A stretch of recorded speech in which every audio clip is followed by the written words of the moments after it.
According to the African Development Bank, economists and policy analysts leaping the economy out of recession requires structural reforms and attitude change. With high inflation above 16%, currently stands at 17.1%, unemployment, hunger and weak currency exchange position, Nigerians are already despondent. We'll continue with our discussion on Nigeria's economic recession today on Business Nigeria. Welcome, I'm Tolulope Ogunjobi.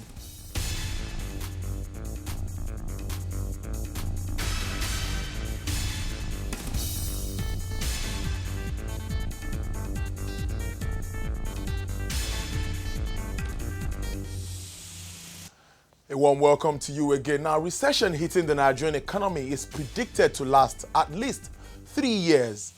The unfriendly economic condition has pushed away foreign investors from the stock market and also the manufacturing sectors. But this may well be the opportunity that the country really needs to enhance development. Creativity by the citizens and extraordinary leadership in the public service. This may cause accelerated wealth creation. Well, on Business Nigeria today, we pay attention to those things that Nigeria and its citizens must do to get out of the current recession. But joining me in the studio is an economist and faculty member at the Pan-Atlantic University, Dr. Austin Nwenze, to shed more light on this issue. Thank you, Doctor, for joining us. Thank you. Now, just like, let's start with the African Development Banks, what they've said. They are saying this may last for 3 years. What do you make of this? That's the recession which we are into now. Well, it's... I believe that in the next 2 years or 3 years, yes, within that period, because there are some structural, things, changes that must be done to be able to get out, and they're not overnight, and we got where we had today, not overnight, it's something that took long, a long time to come, and you find that the past administrations, right from Yaradua, the late President Yaradua, and all that, their signs were there, that such a thing, after the global crisis, which Nigeria was able to escape a little bit, because of the, because they were not integrated in the international financial sector, so that really helped to escape a little bit. But we are seeing the effect right now, and bad policy choices. These are some of the things that have contributed to this. Our bad policy choices. So it's in effect it's all about policy. It's all about policy. It's all about policy. Now, recession in an economy would you say this is a death sentence for the entire economy and for its people, for the man on the street? You might even want to understand how this will affect me. No, the thing is that there's a slow growth of negative growth in the economy for 2 quarters, for 6 months. And it's something that could be reversed. We step back and look at what policy choices did we make to get here, and then that those policy choices are not good for the economy, okay? And what it means in effect is that one is that the unemployment, because some of the indicators of the economy is, one is unemployment rate. If the unemployment rate is high, which is higher now than it was before, it used to be 24% for adult unemployment, but now it's about 30%. And youth unemployment used to be 55%. And now you can imagine, because when there's this kind of thing happens, the young people suffer most, because they graduate, there's no job, and all that. So it's really to impact on the citizens, especially the young people. And again, you find that even at a time like this, companies will find it difficult to employ more people, and because they are running a slim, budget, and then they are not, the markets are not, they might have goods to sell, but the purchasing power is not there to buy. It's low. Yeah, it's low. So the purchasing power of the public is low right now, and you find that some items, may be steady price, not because of They don't want to. The people may be selling at loss because the purchasing power of the people, it may not be able to carry. So people are prioritizing. They're not spending as they should. And when people are not spending, it affects the entire economy. That's the economic crisis itself. Yes. So, because if they don't have confidence, in using their money, Tolu, you have 1,000 naira, say, instead of spending this 1,000, I'm not sure when I'll get another 1,000. So it really affects your spending. And the market women on the street will not be able to sell. Okay? So the whole thing goes round. So that, and the banks will not even, banks do there are two functions that they perform. One is to create asset when they lend that money to borrowers. And the other thing, they also generate liabilities when you now go to the bank to deposit money. When you don't have money to eat, how can you deposit money in the bank? So you find that again the banks will be affected because if you don't put money in savings and all that, deposit money into the banks will not have money again to lend out to other people. So it's a whole cycle that it affects everything. Yeah, it's a chain. And again, the construction spend is another indicator of how the economy is doing. And the housing start, how is it? That is the number of houses that are started within a year and completed within a year. Okay? So that one also affects. How many constructions are going on? Going on at the moment. At the moment. Okay? It's also a sign that, yes, that the economy is not in good shape. And again, the retail trade. Okay? You go out there, you go to shop to buy, you see some products gathering dust. What does that tell you? That people are not really buying.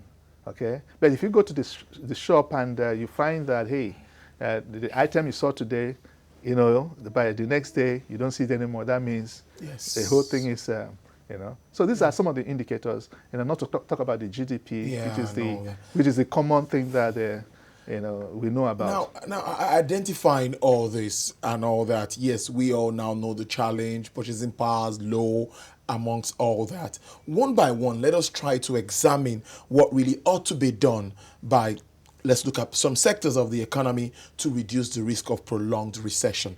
Let's start with government. We've talked about bad policies. We know of the unemployment, inflation, which we are facing, the forex, which has also been a challenge we've been running through for some time, price, stability and all that. Yeah. Let's look at government. What needs to be done to, we're not going to look at medium to long term, short to medium to long term, because Nigerians, they really want things to work, So now let's look at it one after. Let's look at government. What do you think government needs to do to at least help speed up? Now, what government should do is to start spending. Yes, I heard the president in one of his trips outside, saying that the government has become more prudent. And we can see it. He's saving money, he's doing all that, being prudent and all that. Yes, it's good to be prudent. But again, what do you do with the money? You have money in your pocket? Because if you tell me that there's no money in the treasury to spend, I wouldn't believe that. We're still selling oil. We're still collecting taxes. We're still recovering money from the loot. Okay? So let's begin to spend. And where do you spend this money? Not in pockets of individuals. Okay? Now, the manufacturing sector is key. Yes, that's one of the sectors we're going to look at too. Yeah. The manufacturing sector is key. Because if you don't produce at least 80 or 90% of what you consume, it's going to impact on the economy. Okay? Right now, it's Chinese economy that is booming because of Nigeria's distance. When the Chinese premier invites our president to come, we give you money, it's not because they love you. It's not because they love Nigeria, but they love the money coming from Nigeria. Because everything that we do, we have forgot, even in our thinking, we have left it to the Chinese, which is very dangerous. When over 60% of the economy is controlled by foreigners, Nigeria's economy is not in the hands of Nigerians. Yes. And it doesn't portend well for us. The future of our children is at risk. So we need to begin to have confidence. I remember, and I keep repeating this, must have heard me say it several times. In the 90s, the Belgian ambassador to Nigeria was asked by a nosy journalist to find out why Belgian businesses are not investing in Nigeria and what can be done. The man laughed and said, until the Nigerian elite have the confidence to invest in Nigeria, then it will encourage others to invest. The Nigerian elite, they have money, but they don't have confidence in investing in this economy because of the what? The body language of the government. So we need to change that body language to enable people that have money to put in this thing, in the system. Otherwise, they may be putting the money in other economies rather than the Nigerian economy. So that body language has to change. Because investment anywhere in the world is all about confidence. If Tolu, you know that, like I said earlier, that this 1,000 I have, you can get it, you have confidence to spend it. Yes. But if you're not sure when the next 1,000 will come, you keep what you have. So these are the things that we need to, begin to look at. Look at the manufacturing sector and say, look, until we become original equipment manufacturers, you want to produce mango juice, for instance. Where do you get the machines from? China, of course. And then packaging, where do you get this packaging from? Maybe UK. Nothing is produced here. Yeah. Why is books printed in India cheaper than books printed in Nigeria? Because they make all these machines. Even lately, the CBN came out to say 60% of forex should be given to the manufacturers, all to encourage. Of course, even more than 60%. We need to, why they are important, we need to put our scientists, engineers back to work. Exactly. So that, my concept is think it and make it. Exactly. Think it and make it. Once you come up with an idea, we need a new special pen. Instead of looking to China to bring it, you make it here. Make the mold here. Produce it here. That's how economies grow. Let's make the mistakes and we move ahead. Move ahead. The products may not be the perfect thing that compared to this thing. Asian countries, if you check the history of the economic growth of the Asian countries, you discover that it was creative imitation. Creative imitation. They bring out, once a new product comes up from the West, from the US or Europe and all that, they grab it. All the engineers will dismantle. And they begin to replicate and then improve on what they have done to suit their own culture. Okay, the technology is built to suit the culture of the people. Then, gradually, they will grow to begin to export to other cultures. Take Taiwan, for instance. In the past, the Taiwanese, they were lacking in textbooks. What did they do? They wanted to get the education system in place because it will help in the manufacturing and all that, because you need education to manufacture some of these things. They started buying books from the US, engineering books, business books, and they would translate it to their language of learning, to their own language. Now, after translating it, they got used to reading, there were textbooks, began to do things, and their professors now began to write books. And you remember, any fake product was always referred to as made in Taiwan. This one is Taiwan.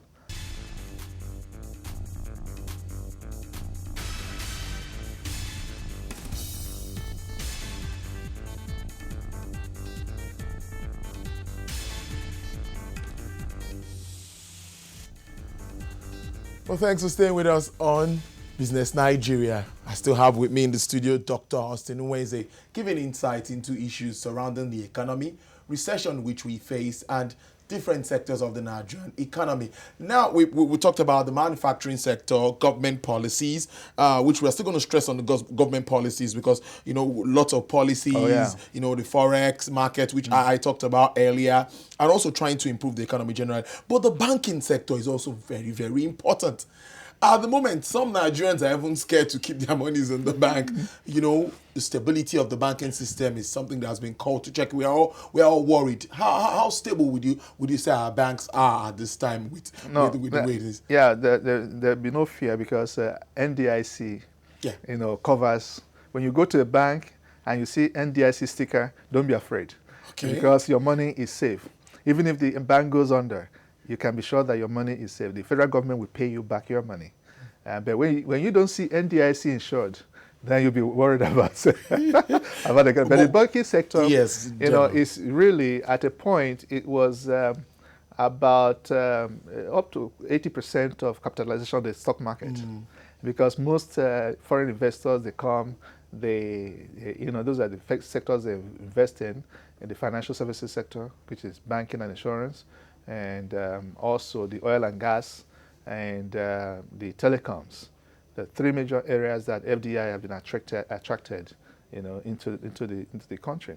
But you find that, yes, they are also being affected. But again, they are also making money. I don't know. Bankers are very creative people. Yeah. They have a way of benefiting from any loophole. Even the TSA, they are doing. I also know that even the forex they are doing now, the policy now, they are also benefiting from. Favorable to some. Yeah, to some of the. If you know how to, And I often said that government policies are not meant to favor the masses. They are meant to favor some interest groups. It could be friends of the president. It could be some business groups, some regional groups, and all that. Not the masses. So whatever happens, the masses are also at the losing end. Which any government telling you that it's for the good of the nation. No. There's nothing like that. Okay. So, but the banking sector are not having it, because of the stringent policies. Now, it's good to regulate the banks more, supervise them more.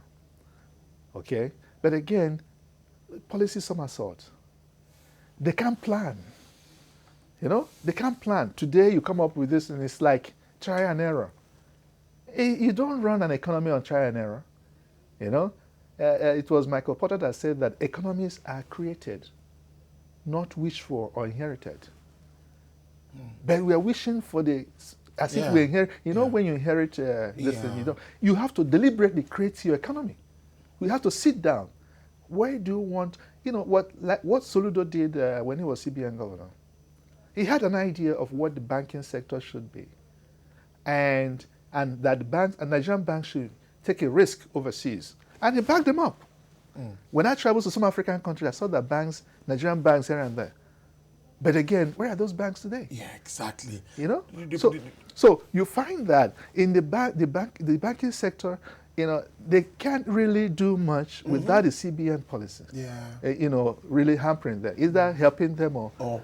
And that's very important. The confidence for investors. That's right. Because when these policies becomes a little bit, the confidence, it's not there anymore. No, these Nigerian banks, I don't have the confidence to even venture out, take risk. No. They are now putting money, instead of giving out loans and all that, they're now putting money in a safe, this thing that could, maybe, even treasury bills, where they, or some of the investment that anytime the CBN wants their money back, they can always give it back. Yes. Let's look at agriculture. Everybody's talking about diversification, which we know of. I know this cannot be done in a day, because talking about infrastructures, putting things in order. But a look at our agricultural sector. How do you see this helping us out, at least an alternative to oil, which we really need? It provides it used to be about 62% of employment. People working in the agriculture sector used to be 62% and all that. But you find that we are getting agriculture all wrong. Our idea of agriculture is all wrong, because even when government is thinking of agriculture, they're thinking of work, production, and all that, subsistence level. Okay? And they're not thinking of agriculture is a science. They're not looking at agriculture as science. They're looking at agriculture as work. I thought we were trying to commercialize it. How do you commercialize when you still depend on seasons? When some of the products that you're supposed to... For instance, in my village, we have a salt lake. And something like lobster, shrimps, they grow well in a salt basin. Now, I'm looking for money to invest. In that? Yeah, in that. Knowing that it's a natural place where you can, but no shrimp is grown here. Lobsters are not grown here, deliberately grown, apart from the natural things scattered all over the place. But this is where science has proved that it can be done. So I'm looking for this money to be able to invest so that we can manufacture this for export. because it can good. Even the salt in my village is not yet explored. Okay, it was the salt that sustained the Biafran during the Biafran War. So it's still there, unexploited. So we are looking at agriculture should be 95% science and 5% work. That's the only time we begin to get agriculture right. If not for IITA in Ibadan that is doing some form of research or the other, and it's not even Nigerian owned. It's a foreign thing doing this thing for us. So where are our researchers? So we need to begin to invest in research and development. It's a huge area that there's no budget. The US every year budgets over $300 billion just to research. So agriculture, as long as we keep doing at the subsistence level we are, doing, we're not getting anywhere. Now, there's something that happened in Edo State last week. Professor Patatomi just started an international produce city.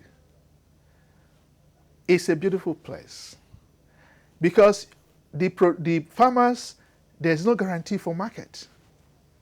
You just produce, you'll be looking for market. That's not their business to look for market. Okay? So in some places, government buys up. Farmers produce whatever you can. Subsidies are given, we buy. There's a ready market. It will encourage you. Look at all these boys hawking on the street. Ebonyi State used to be a heavy farming area. But since politics, agriculture has become, so put on unattractive for them to invest. And now these boys, their parents will send, okay, we can no longer, we'll have this thing, either during the season, you sell, these products are cheaper. But when it goes out of season, it becomes more expensive. Because now that there's nobody to buy up these fruits or mangoes, and they're all wasted. There's the value chain of all this things it's not there. I know we're almost running out of time. I just want us to touch on the stock market before we go out, because that's also very important. Capital flights, lots of billions of dollars have left our capital market. Yes. How do we get this confidence back? No, you see, because one is, again, government body language. Yeah. Via the policies. It turns around to the policies. Yes, policies. And what happens in the capital market is when the interest rate is high, then there's a movement away from the capital market, okay, to the to the money market, okay. Then when the interest rate is low, there's also movement back. To this thing. What we could do is encourage some of these companies to go public. MTN should go public. Airtel should go public. Some of these companies, they should share the wealth, okay, and ignite interest in the stock market. And then the managers of the stock market should also be more aggressive. I remember in the company that I worked for, we were part of those that encouraged people about investing. We taught people how to save money, how to plan their finances so that they can invest in the stock market. So we need to, since that we left that business, there hasn't been any kind of, interest in the stock market. So we need to begin to, the managers of Nigerian Stock Exchange should be more aggressive, forcing more companies to come, and then educating people, new managers, to put their monies into. That's where countries save. And because they teach them how to plan their money so that they can have something to put aside, even in recession. Thank you, economist and faculty member at Atlantic University, Dr. Stenu. I know there are lots and lots and lots to say about Nigerian economy, particularly at this time, but a lot has been said to investment in research, policy, policy stability. Yeah. That's the way to put it. Also reviving the banking sector and lots of it. But I know at the end of the day, I pray they should be like, what the man on the street wants is food, and it's stable. It's not asking for too much. And I don't think that is too much. I must thank you for joining us. My for pleasure. Your views on Business Nigeria. Yeah. Well, that's our package for you. We'll keep bringing you up to speed with issues surrounding recession, bringing experts to actually give us insights on how we could get out of this. A lot of countries have faced this before now. Well, let's see how it all plays out. I must thank you so much for watching this edition of Business Nigeria. On behalf of the entire production crew, my name is Tolu Lokpe Ogunjobi. Thanks again for watching. Bye for now.